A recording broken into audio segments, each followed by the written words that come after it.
Hello, my name is Jamie, and today I am bringing to you this book, The World Wars. I don't know who it's by. There's no author on the cover. It's from Usborne books. They have a lot of great science and history books.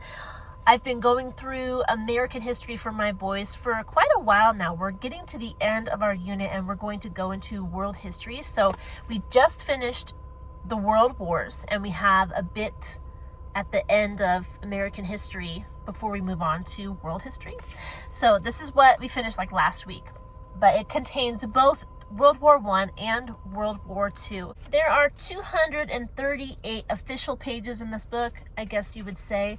After that, there's something called a fact file, which has random, it says who's who of the war, the wars on film and TV, just random facts that you would find that are about the wars. There's a glossary back here, but the content ends on page 238. And it was published, if I can find it, when was it published? Look at that. Oh, that's a cool picture. I don't know if this is from one of the wars or if it's from a movie, but it's a really cool picture. It was published in, I don't know, you guys. Why do they do their books different than everybody else? 2016. The first edition was published in 2016 by Usborne Publishing. There you go. I want to show you the layout of the pages so you get an idea. This is a title page.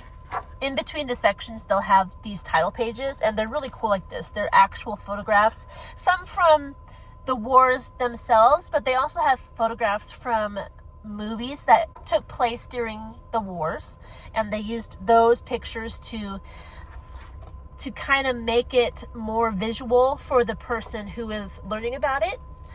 But I really liked this picture. I like specifically the title pages because you get a big, all it is a picture with like a little title and then a short blurb about what you're about to study next. So they're really cool breaks in the information that is being thrown at you. There's a lot of information about World War I and World War II. So when you get to one of these pages, it's like, oh, okay, like a little bit of a breather, and then you're moving on to the next section. But I always enjoy the pictures. I'm one for pictures. We all know this. Let me see, though, if I can get... Okay, so here's one. These are what the pages normally look like. They have pictures on both pages. Sometimes they have flyers that were actually from the war. And then they have these sections of information. And they'll tell you it's not just like pages of words.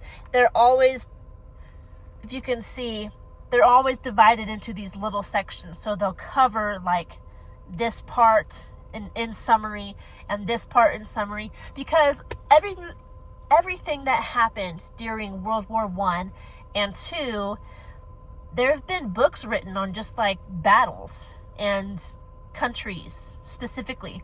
So to put all the information into even a book this big is kind of hard. There's a lot of summarizing going on, but they do have dates and times and names and pictures, obviously, like I showed you. They deal very specifically with just the two world wars. There's not a lot of history before or after.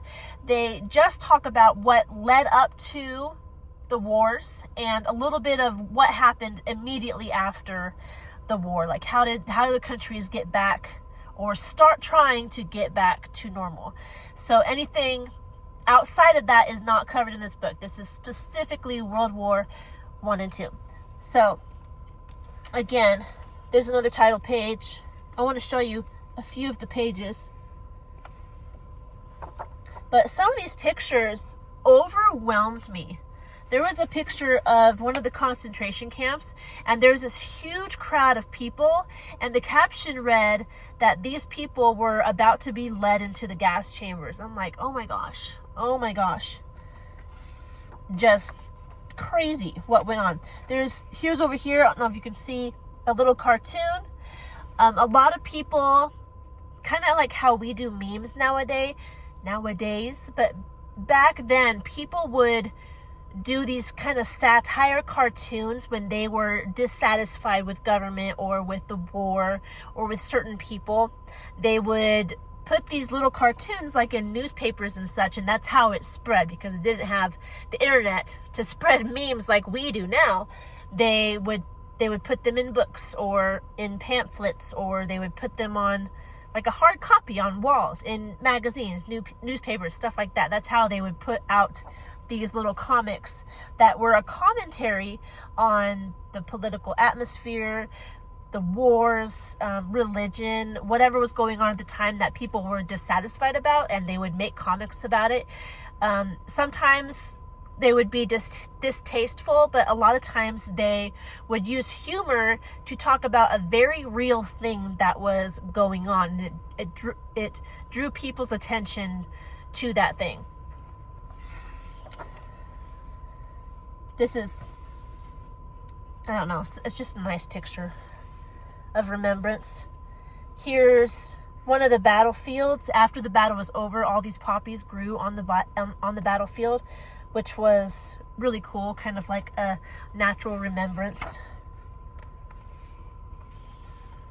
Maps, they got maps of the wars, the battles that went down, the routes people took, which country turned into a different country because of whoever was occupying it at the time, how they divided up the countries after the wars, stuff like that. So there's a lot of information in here.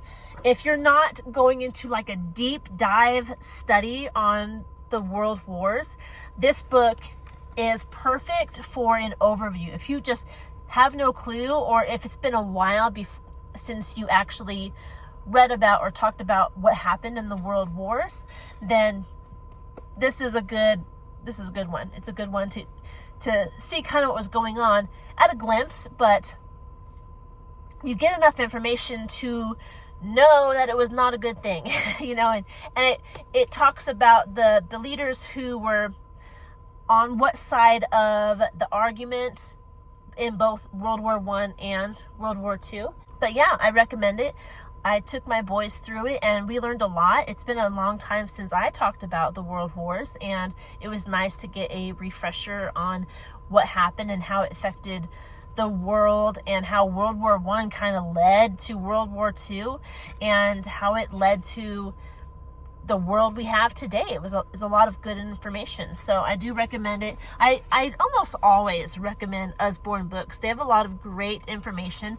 Their books are geared towards teaching kids, and like this one, they teach through pictures. Like there's a lot of pictures in their books, but you get a lot of good information as well. So let's see if we can find who actually wrote this book, because there's usually an author somewhere. It says editorial consultant Paul Dowswell, and then more contributors: Elizabeth Dalby, Rachel Firth, Sarah Kahn, Hazel Maskell, and Abigail Wheatley. So there's a lot of contributors to this book. It also says picture research was done by Ruth King, cartography was done by Craig Asquith. So a lot of people went into the making of this book. They did a really good job, and I'm glad that we went through it. I'm glad we have finished it, and that we are almost done with our unit on American history. That's exciting. I hope you're doing well. That's all I have for you concerning that book. It was really good. Let's see. If you have any questions concerning this book, leave them down in the comment section below, and I will get to them for you. If you want to see more content like this, go ahead and like this video, subscribe to this channel, and I'll talk to you later. Goodbye.